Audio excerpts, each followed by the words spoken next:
Good afternoon. My name is Kseniia and I'll be dissecting a scene from the film The Great Gatsby. The Great Gatsby is an Australian-American drama released in 2013. The film is based on the novel of the same name written by Scott Fitzgerald in 1925. The film was co-written and directed by Baz Luhrmann, starring Leonardo DiCaprio, Tobey Maguire, and Carey Mulligan. It follows the life of a millionaire, Jay Gatsby, and his neighbor Nick, who recounts his encounter with Gatsby during the Roaring Twenties. While the film received mixed reviews from the critics, audiences responded much more positively. And Scott Fitzgerald's granddaughter praised the film, stating, "Scott would have been proud." As of 2014, it is Baz Luhrmann's highest-grossing film to date, earning over $350 million worldwide. At the '86 Academy Awards, it was nominated for the Best Production Design and Best Costume Design, winning both. First, I would like to show you a 4.5-minute sequence from the film before starting my analysis. Once again, I was within and without.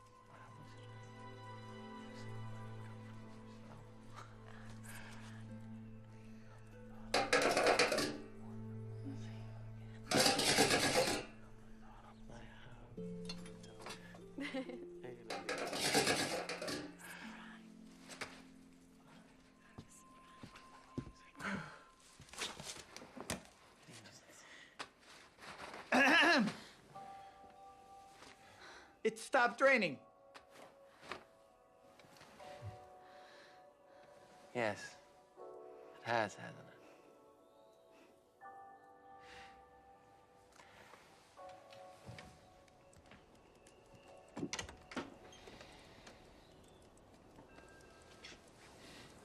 What do you think of that, Daisy? Come look. Oh, Nicky, how funny. Look, it's my house. Just there across the bay.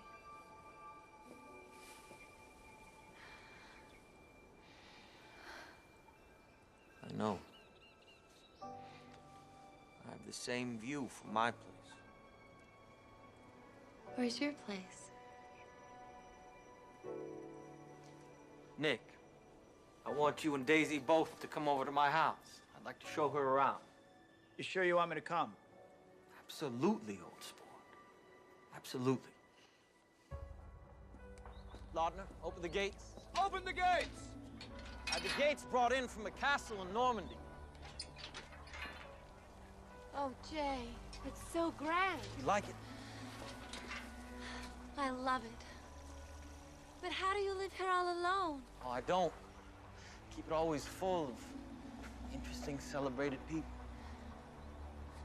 Come with me.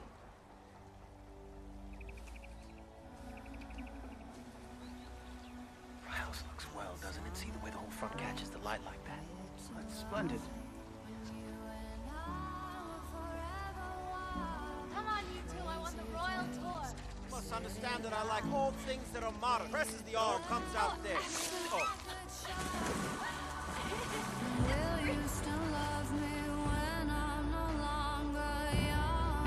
Hey! Anyone for a round of golf? You do know I'm a champion golfer, don't you? Great! Go on. I thought. Remarkable little cameras and latest design. I'll show you how it's done. All right, Phil. You're gonna take a swing. Ready? Aim. Forward! I'm such a brute. Okay, you ready for your I close-up? don't want to forget a single You're moment. shimmering. She looks like she could be on the cover of Vogue, don't you Turn think? on the camera.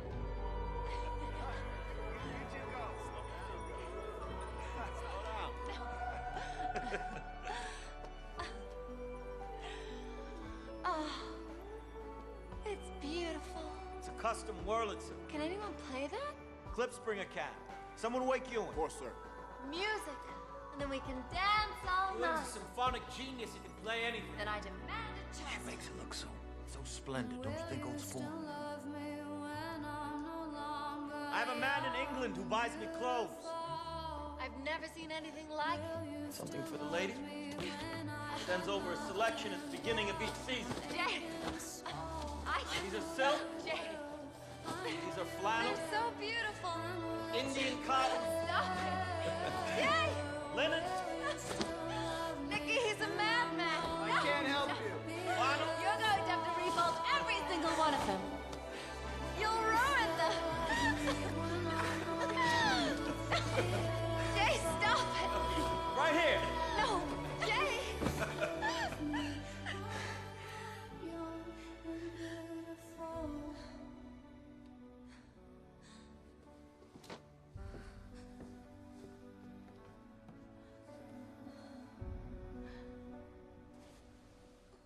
What is it? The first scene is a long, slightly low-angled shot of Nick standing alone waiting while Daisy and Gatsby are talking inside the house after a long time of separation. The costume of the character is in the same color palette as the house, creating a feeling of separation, as if he was a part of that little house. Nevertheless, the angle suggests that he's a powerful character, and leaving was an important decision. His beige trench is contrasting with the dark surroundings of a rainy day, making our eyes immediately attracted to him. Moreover, his placement follows the rule of thirds. Also, the road on the right side of the frame goes on a diagonal, which suggests an unsettled feeling. In this medium eye-level shot, the character is moving to the left, which is not comforting to the eyes, and so suggesting the fact that Nick is disturbing Daisy and Gatsby. His line about being within and without creates a dichotomy between the romantic couple, tightly framed within white flowers symbolizing innocence of young love, which have an intimate to personal distance in terms of proxemic patterns, and him, being confused and stuck, tightly framed by the walls of the kitchen doors. The dishes on the mid-ground contrast the fairy tale-like atmosphere of the couple. Then Nick is trying to make a sound by shaking the dishes, which intercuts with the close-ups of Daisy and Gatsby who are not noticing him. This technique is called cinéma vérité, where the dialogue recordings are washed out by the background noise. The following happens 3 times, creating an invisible triangle where he's locked together with the couple. Later, the camera in a high-angle dolly shot takes Nick's point of view and follows with him to the living room, where he stops, again perfectly in the rule of thirds, and takes down the wet coat. Meanwhile, there is a high-pitched sound that suggests an increasing tension. Only the coughing serves as a symbolic stop of the romantic conversation. Due to the high angle of the shot, the couple seems inferior, as well as because they know that they are not supposed to be seeing each other. After Nick says that it stopped raining, Daisy and Gatsby look at each other for a second, which serves as an end to their intimate talk. The shot then switches to a close-up of the couple, with Gatsby in the foreground being in deep focus. His blue eyes are the first attraction of the audience, as they, together with the end of the rain, symbolize hope. Furthermore, Gatsby ensures this fact by telling Daisy. It has, hasn't it? This line has an emotional implication, because for them, the end of the rain represents the end of separation. Thus, the following fast cuts between the over-the-shoulder shots of Daisy and Gatsby are showing their trepidation. Next, there's a medium shot of Gatsby that stands up and walks out on the terrace, which is visually quite dense scene with a lot of things packed in the background. The pole separates the right side of the terrace with dark chairs and low-key lighting, as if the bad times were left in the past, whereas the left side is filled with high-key lighting and bright white chairs. Nick and Daisy stay tightly framed in the house, as if they don't yet have courage to go out and break the rules. A cut to the extreme long shot of Daisy's house across the bay gives the audience a mood of calmness, as light blue is a color that seeks peace and tranquility. As a result, an editor cuts to Daisy's reaction, and the light blue on its effect overweights the white flowers around the room, so Daisy stands up and goes on the terrace. In this case, the white pole acts as a barrier between the lovers, creating an effect of split screen. Moreover, the close-up on their faces allows to see how much they want to touch each other's hand. This time, Daisy is standing in the high-key lighting because she was always angelic in the eyes of Gatsby. It takes a while for the audience to notice Nick in the background, who blends with the room wearing a green sweater. Overall, the dominance of pastel colors gives the scene a romantic feel, as if what is happening was drawn on. Nick, I want you and Daisy both to come over to my house. I'd like to show her around. It is important to note here that Daisy and Gatsby are filmed at the eye level, while Nick has a slightly low angle. The following technique gives him more dominance because Gatsby knows that Daisy will not go to see his house without Nick. Also, Nick is standing in the quarter turn, which has a high degree of intimacy, but less emotional involvement than the full front shot of Gatsby, which is direct and clear. Moreover, both of the male characters are placed accordingly to the rule of thirds, and there is an invisible 180-degree line between them that establishes trust and friendship between the two characters. At this point, the song by Lana Del Rey starts. It is called Young and Beautiful, which perfectly suits the doubts of Daisy because she is unsure of Gatsby's young love to her, as well as of their future together. Certainly, a setting sun serves as a setting in numerous forms of romantic stories. It is romantic because they are watching more than the depths of the day. They are really watching the birth of the night and its dark potentialities and secrets. Furthermore, fast and smooth crane shot goes back to reveal the beauty of the castle, giving the scene a majestic feel. The guards of the castle are all dressed in black, thus being placed in the subsidiary contrast for the viewers, making them weight in terms of compositional elements. As they enter the castle, the shot is taken from a low angle, therefore implying that it is the owner of the castle that is entering. Also, the movement towards the camera is suggesting the confidence of Gatsby and his guests. Moreover, a cage of shadows gives the scene a mysterious feel because Daisy is not yet aware of what is waiting for her. It's so grand. The line that Daisy says is typical to her character, as she is always playing a role of innocent and beautiful young lady. As Daisy runs to the tree to see the house better, we can see the creation of a diagonal line through the position of the characters. Of course, she has the most light on her face because she's the dominant in the frame, followed by Nick and Gatsby, Nick being at the very end, again blending with the surroundings. As she turns back, we can see a halo effect on her head, as if she was an angel. Come with me. Now the sequence shot begins, and the cuts are well thought through in order to create the charming and exciting mood. A cut to the long shot of the castle clarifies to the audience how gorgeous it is, as well as creates a dichotomy between its largeness compared to small three characters. The perfect symmetry of the shot visually attracts the viewer.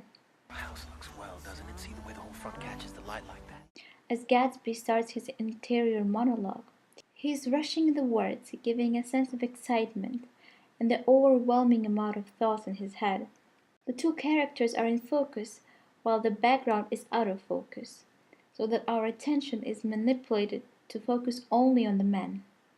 The same technique is followed in the shot of Daisy, where she is the only one in the focus. But this time, the scene is also slowed down for an artistic effect to create a romantic aura and stress a specific moment in time.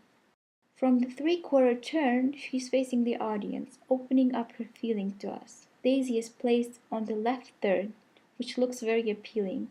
Her position suggests a sense of alienation from the world. A quick dolly in Gatsby's face allows to take a look inside his soul and experience his tender and happiness about the fact that she's liking the castle that he has built for her. A scene with oranges is very dynamic due to the constant movement of the camera. The pull-back dolly is very effective for surprising the audience with a revelation. As a result, when the juice shoots up, the viewers get the same excitement as Daisy, which is emphasized through the use of a medium shot. Unfortunately, due to the density of the composition and the fast cutting, a viewer is not really able to take a closer look at the dense composition. Moreover, the dominating color orange is uplifting and optimistic in the scene. There is another slow motion as the couple enters the scene, and the tight framing within the tents and servants suggests the idea of class enclosure and racial discrimination in America in the 20s. A cut to the long shot creates an emphasis on the beautiful panoramic shot of the location, which we are again not able to see clearly. The music increases in volume to illustrate the joy of the characters, followed by another slow motion shot of Gatsby jumping into the water, which is a common technique to illustrate sportive moments. Dolly out of the champagne glass reveals a bottle of Moet, which is a symbol for richness. Furthermore, as Nick takes the glass, the camera pans up to emphasize the unity of the space. As Daisy and Gatsby attempt to play golf, the camera starts to shake a lot in handheld to give the viewers a sense of the fact that it is Nick who is filming them. Same effect gives a low-pitched background noise that a camera in the 20s would have made. The camera then dollies out, revealing the change in time, and the light blue and light pink surroundings suggest tranquility. As there is a cut to the inside of the castle, the camera scans vertically, having a stationary access point, which is very effective in terms of emphasizing the beauty. Moreover, the fast movement of the camera correlates with the movement of the characters that are entering the large room. A tilt bird's-eye view shot with an oblique angle of the parquet with the initials of J. Gatsby conveys special interrelationship between his castle and Daisy. She is quite imbalanced after so many impressions and emotions, so this angle portrays her state perfectly. This shot is very attractive to the eye due to its symmetrical placement and low angle, with Daisy being dominant in the center. Rapidly, the angle switches to extreme high and confuses the audience with the instability. However, the crystal chandelier appears in the foreground as a result of panning, acting as a smooth transition into the next shot. As the three characters enter the bedroom, the arches tightly frame them, which is a motif for Daisy, as she will not be able to leave the castle so easily after so many charming events that has happened. Last scene incorporates a number of techniques. Fast cuts in the increasing pace in order to show the happy mood of the scene. Slow motion of Daisy catching the shirts to illustrate her in-love relationship with Jay. Rapid change of angles to show the dynamics of the scene. It is definitely the climax of the sequence, and the music dramatically ends because the silence here is symbolic to portray Daisy's regrets, grief, and confusion. She is surrounded by the colorful clothes, which give the scene a sense of irony. But the shot is done with a bird's eye view, which is the most disorientating angle of all. She is lost, and the viewer immediately understands it, without being said so. Lastly, there is a low-angle shot of Nick, with a glass of champagne. This angle and this shot foreshadows the idea that he is aware of the negative consequences of the tragic love. In this case, his stationary position increases his dominance. Not only do his clothes contrast against the dark background, but also his face is half in shadow, showing his doubts about the happy future of the couple. At the end, the majority of the room is in shadow, as if the couple was in a tunnel and there is a slight light coming from the top center of the frame shining on the bed. Gatsby rushes downstairs, and here the costumes of the characters speak for themselves. Daisy, dressed in black robe, stops being angelic, because at this point she understands her terrible decision about marrying Tom and losing the love of her life. On the contrary, it is now Jay, dressed in all white, who is coming to calm her down like an angel, creating a contrast between their costumes, visually and emotionally. I hope you enjoyed my analysis. Thank you for your attention.